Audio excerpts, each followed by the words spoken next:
of the Atlantis and the Egyptian Edfu text of Atlantis I translated, and we can understand in a few words that Osiris, who is considered to be the Sumerian god Enki, fled Mesopotamia to help start a new civilization. According to the doctrine of Enlil, and he flees to Atlantis and settles down on some islands in the Atlantic Ocean. This ancient territory is mentioned in some funerary texts, such as the Egyptian Book of the Dead. They call it La Mata, which could be roughly translated by the water crown of Ta. Ta is one of Osiris's names. It is the Egyptian name for Enki. Like all the other gods, he had many different names. We understand that Ta settles on some islands, and we can identify similar data to that of Plato's writings. In the Edfu versions of the Atlantis, there are always attacks from the forces of Set. Set is, of course, Enlil. We understand that he went all the way to Egypt, even all the way to Morocco, Azores, and the Canary Islands. Set doesn't stop attacking Osiris's islands. Another interesting element to this story, there is a technology that Egyptian gods used for protection, the Djed pillars. They place them around the city. Apparently, some are even on the water. The texts call them floaters. They can protect the city, and we can understand in parts of the text that thanks to the energy coming from these Djed pillars, Egyptians can control water and create water walls, very thick ones, in order to protect the city. Many mythologies and legends have similarities. We understand that Osiris could actually be Poseidon or Neptune, and Enlil, in some ways, could be Zeus. What is interesting to note is Poseidon is always pictured with a pitchfork that was later connected with the biblical pitchfork of Satan by the Catholic Church. If Enki is connected to this interpretation, could the destruction of Atlantis be the story of Yahweh's wrath on advanced humanity? Anton Parks suggests there is a connection between the scientific version of the Cataclysm and the Egyptian texts. C'est régulièrement parce que en fait, The Egyptian Atlantis must have lasted long enough in history that it is part of Egyptian culture. Funerary texts mention it quite often. Indeed, the Egyptian Atlantis, La Meta, corresponds to the west. It also means the west in Egyptian. And west is also where you bury the dead. We see that the idea remains that when you go towards the west, there were many deaths.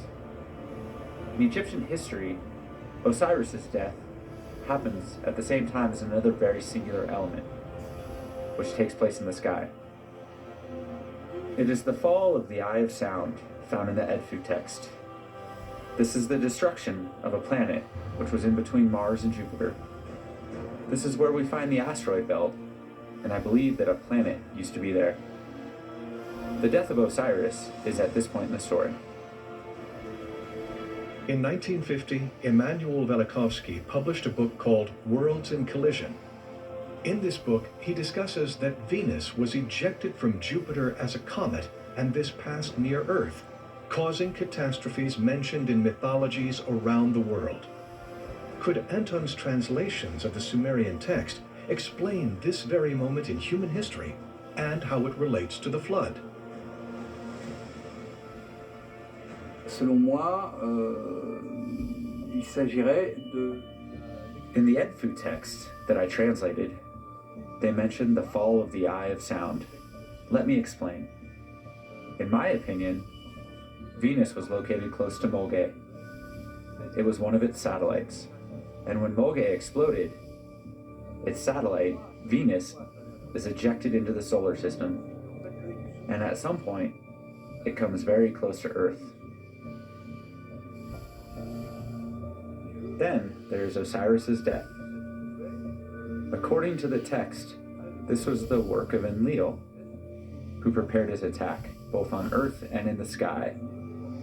He really wanted to make history and impact significantly the gods' history. He was not going to be defeated by earthly technology.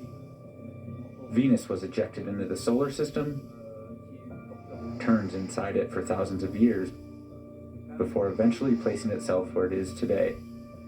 And Leo must have really wanted to finally put an end to the lengthy war he was waging against Inky Osiris. And he came close with the death of Osiris. Que lorsqu'Isis décide de faire revenir Osiris dans un nouveau corps qui sera le corps d'Horus, dans la Grande Pyramide. But then a second event, the story tells us, and luckily for history in general, Osiris comes back as Horus and the battle can start again.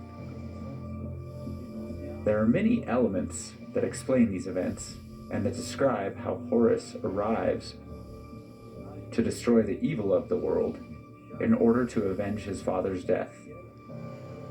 This explains a similar catastrophic event that happened at the same time, such as the destruction of Atlantis.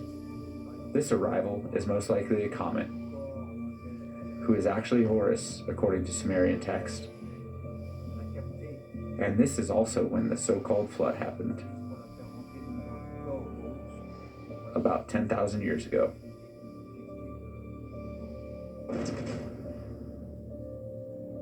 Could these ancient Sumerian texts be explaining a battle for the power over Earth?